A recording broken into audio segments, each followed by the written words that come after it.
Well, greetings to each of you and welcome to The Shakedown, a podcast about corrections, for corrections, and by corrections.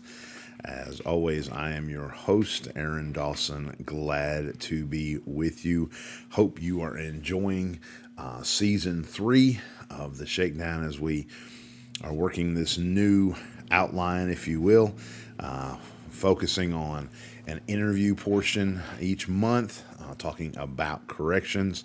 It was awesome to be able to talk to Mr. Rob Yantis. Hope you enjoyed that interview and found it informative. But then also talking about things for corrections.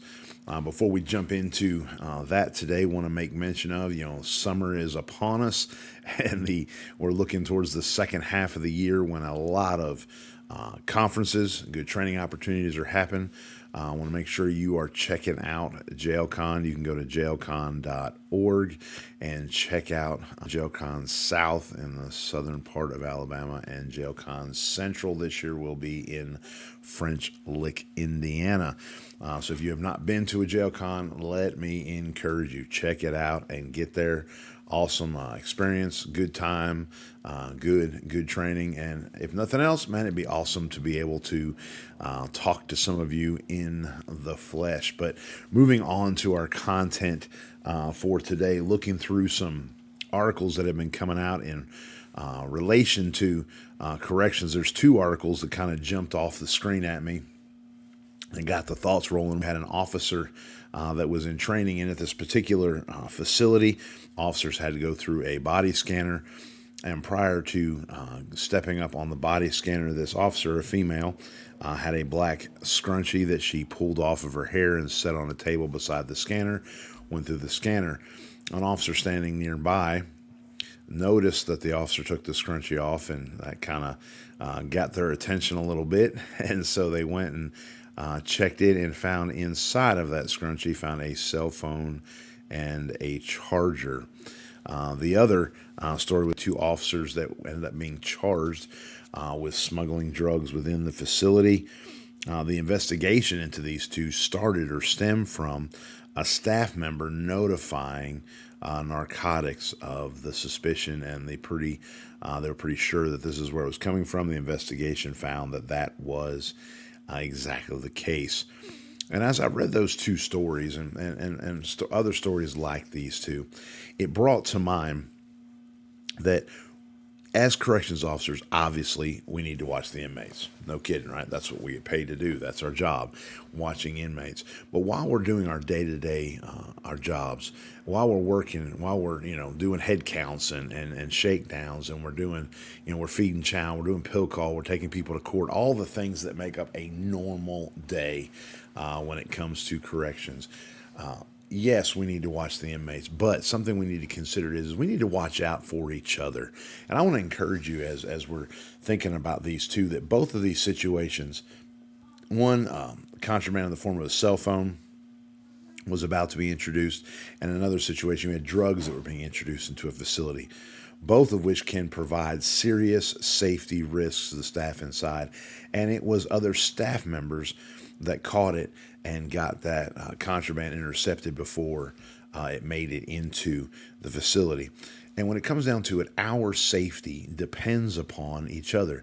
I can think of few careers outside of the military, other than law enforcement, where our literal physical safety and at times survival depends on other people that wear the same uniform that we do. And that puts a huge emphasis on the need for trust, the need for communication, the need for us to be on good terms with each other. Now, I know that, working in any industry, working with any kind of people, you're going to come across people that you work with you don't like.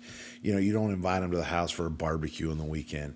You're not hanging out on your off time, and that's fine. That's not what I'm talking about. But when we're in that facility, we need to know that everybody in that facility has our back and that we have theirs. We rely upon each other. And so if you see something questionable, if you see something that just has the hint of it's not right, or you see the hint of something that maybe that's wrong, man, call it out.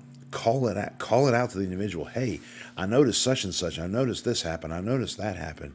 What is going on with that? We can't be doing that. You have somebody behaving or working in an unsafe manner. Man, I'm not saying you have to be a jerk about it. Obviously not. But being willing to come to them and say, hey, I noticed this, and that's going to get somebody hurt. That's going to get you hurt. That's going to get me hurt. That's going to get somebody else hurt. And watching each other's back, because there's going to be times where we get tired. There's going to be times where we're out. We've been working a lot of overtime. There's stuff going on at the house, et cetera, et cetera, et cetera. And corners can be cut.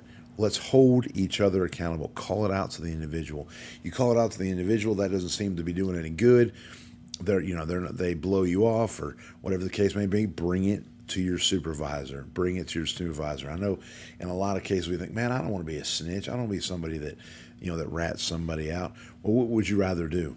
Would you rather not be a snitch, not bring it to your supervisor's attention, and somebody get hurt, somebody get killed, or take it to your supervisor and say, hey, I noticed this is going on. I addressed it with them. They don't seem to care. They're not stopping, whatever the case may be. I want to bring it to your attention. And depending on what your supervisor says, depending on what needs to happen from there or the severity of what it is that we're talking about, if need be, take it even further than that. But the bottom line is, guys, we want to create in your facility, in any facility, we want to create an environment where introduction of contraband, where unsafe practices, where illegal practices are not tolerated. You might say, well, hold on a second, Aaron. I'm not a supervisor. I'm not an administrator. What can I do? I work on a shift. I work my hours. I take care of my block, and then I go to the house. Okay, fine. It may start with, I have established as a standard that in this housing unit, in this block, we are not going to have introduction of contraband. We're not going to have unsafe practices. And so if you're working with me, this is the way we roll. Or maybe on our shift, create a culture, create an environment where you hold each other accountable. Again, not that we're jerks, not that we're, constantly criticizing or finding fault or picking fights. No. Hey, we're about doing a job. We're about doing it well. We're about doing it right. And we're about going home the same way that we came in. And it is amazing the amount of confidence and the amount of stuff that can get done and the high morale on shifts or in jails where that standard is established and we're going to hold each other accountable. So just a thought I want to throw at you this week. It's just a thought to get the thought juices rolling, if you will. I may have just made that phrase up, but if so, that's fine. But I appreciate you giving us the time and listening to what it is that we have talked about, and I hope that it's an encouragement to you. Let me encourage you. If you're listening to this, maybe you went to the website, theshakedown.org, or you listen to podcasts on Spotify or whatever, wherever it is that you listen to podcasts, let me encourage you. Go to YouTube, search the Shakedown Podcast, find this episode, and hit that like, hit that subscribe, leave a comment. That makes a huge, huge, huge difference. It's awesome, when I get the opportunity to hear from folks and they say, hey, we're enjoying the topics, we're enjoying the conversations, we're enjoying the content. But without them telling us, we'd have absolutely no way of knowing. And when we want this message to get out there, we want people to be encouraged, we want people to be informed, we want people to be equipped so that this industry, in so many ways in the culture's perspective, in so many ways it is looked down upon. We want to turn that around. So many times you have people that work in this industry and maybe they hesitate to tell people what they do for a living. Man, stand tall, stand proud. That's what we're about. Well, guys, I hope that you enjoyed this and look forward to being with you again next week. But in the meantime, stay sharp, stay safe, stay vigilant. Godspeed.